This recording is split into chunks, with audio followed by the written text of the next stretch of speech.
Hey, I did a video recently and I talked about higher end knives with D2 steel. So I'm going to do one. It's going to be a quick video. It's just going to be a check it out video, not a check it in video. But it is not in this box because it's already been checked in. And that is this wonderful piece of machinery right here. I am not a massive fan of the anodizing. If you let me get up close, there's some really wonderful mill work that goes on in this knife. Let's get in there. So this is a RIA design. It's a TS365 in D2 steel. So it's D2, right? Like, D2. And I do not own the non-anodized version. This is the only version that I own. But I can tell you everything about this knife says high-end piece, except those two letters, D and 2. The fit and finish of this knife, the action on this knife, the ergonomics on this knife, all say high-end piece. So I guess the question becomes, is it not a high-end piece because it's got D2?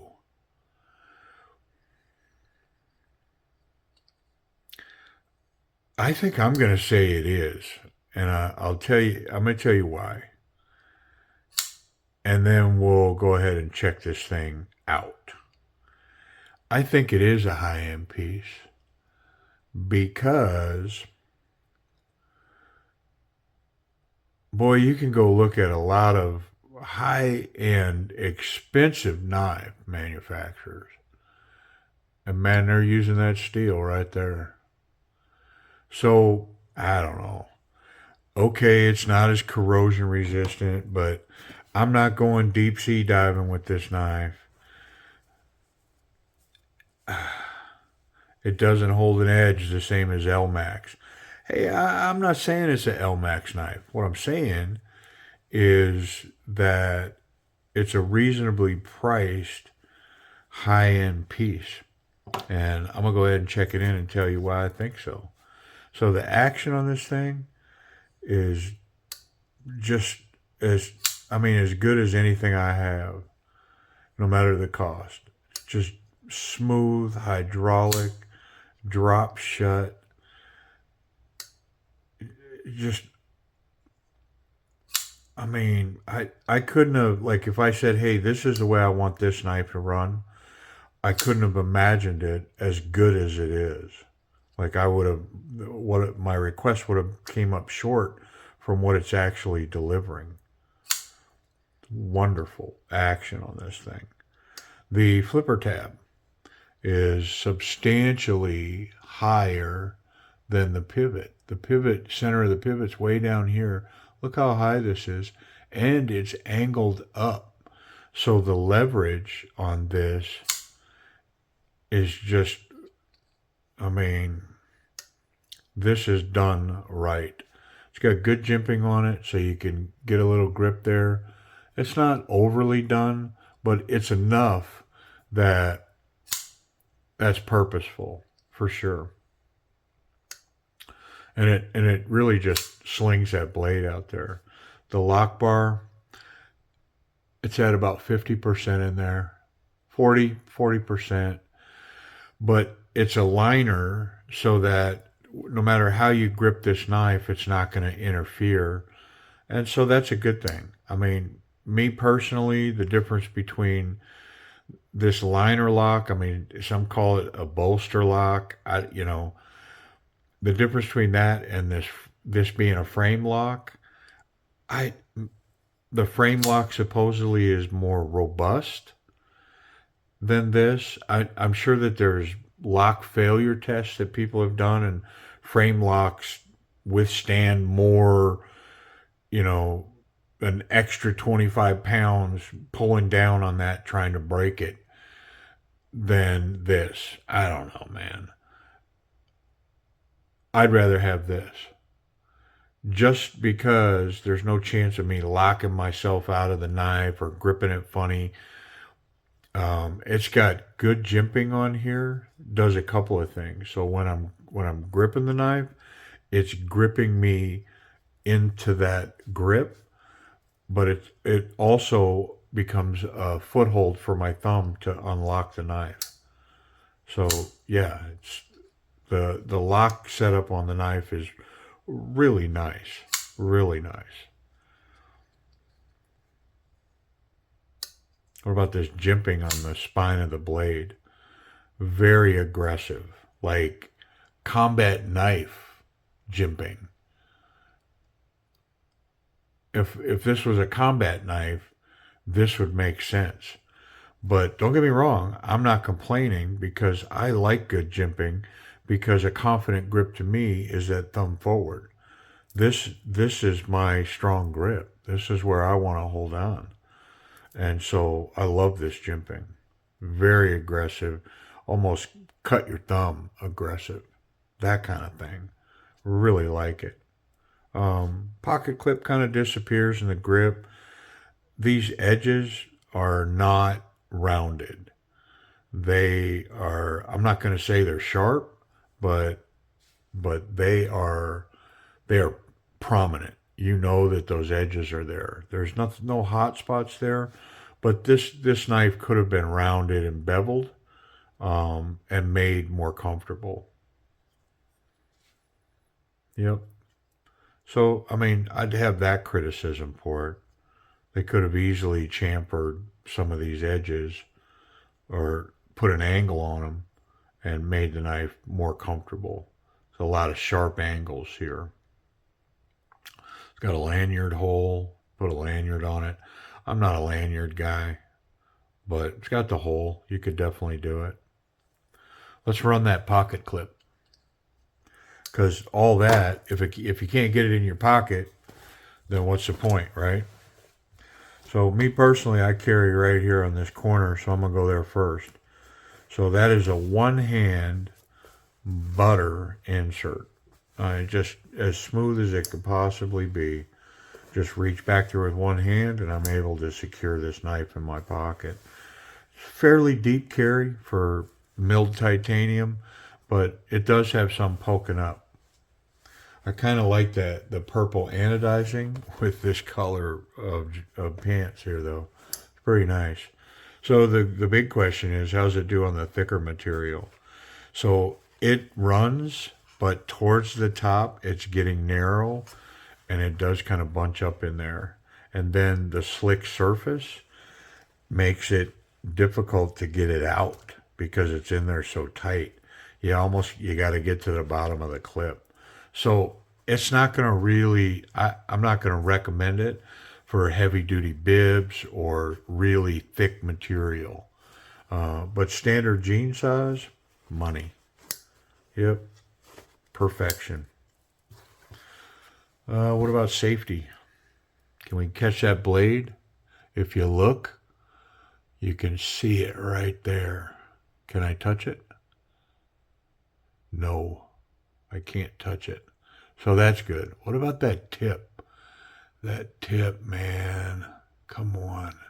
It's just sticking its head up there. Can I get it? No, I can't.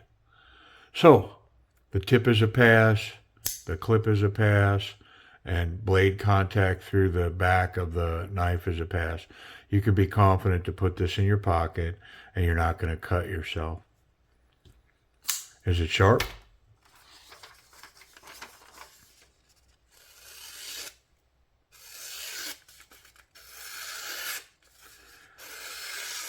I mean, I know it's not some super steel, but that D2 sharpens up pretty darn good, man. And if you look at the profile of this knife, this is standard TWOSUN stock. This isn't thin material, and that's not a hollow ground blade, so it's just flat ground. There's a fair amount of edge down here, but this thing is super sticky. And that's a factory edge. I haven't stropped this knife. I haven't sharpened it in any way. It's not reprofiled. That's how that came from Yangzheng, China. So whoever's running their belt sander the day that this knife came past knows what they're doing. So, price and availability. Currently, this is the source for this is White Mountain Knives. At the time of this video, I have to say that because these videos go in a queue, they get edited, whatever. So I may not post this video for 2 weeks or more. But at the time of this video, White Mountain Knives is the source for this. There are a few listings on eBay. White Mountain Knives has this anodized version for $90. So yeah, it's D2, but this is a quality piece, in my opinion. This is a really nice knife. And I can tell you that I've spent that money on knives just because of their name that weren't even close to being this nice. So is this knife worth $90? It is to me. The non-anodized version in the bead blasted titanium, you can pick up for under $70. I think around $65. And they have it in stock. So, is it the same knife? It's the exact same knife. It just doesn't have the anodizing. So, I mean, for $65, you can get this knife. So, anyways, hey, that's my 2 cents on this TWOSUN TS365 in D2 steel. And I think it is an exceptional piece. That's my opinion. Appreciate you watching. Okay, so yeah, $90. I think it's worth it. I paid $66 for it at a D-Win auction. So if you're patient, I mean, eBay, I don't know. Would you say it's worth $66? I say it's worth $90. So obviously it's worth $66. I mean, if you were to, my budget line, me personally, is $50 and below, but I'm willing to stretch that up for the right knife. I could go 60s or 70s for the right knife, but I don't think this is a budget knife. The only thing that's trying to say it's a budget knife is those 2 letters, D and 2. And, for me, I'm just going to expel that whole thought process. If the knife is made well, if the execution in the manufacturing is there, if the engineering is there, then just because it's got those 2 letters on it doesn't mean it's a budget knife to me. It's a combination of all those things, and maybe that's where this opinion's going. It's a sum total of the whole, not just that. Yeah, me personally, I take into account all of it. And, you know, listen, let me sum it up this way, and then I'll get off this long rant about D2 steel. If I handed this knife to you and you were blindfolded and you were able to feel this and run it, or let's say you're not blindfolded, this is hidden. You can't see this or this. And I handed you this knife. And I said, hey, check out this knife.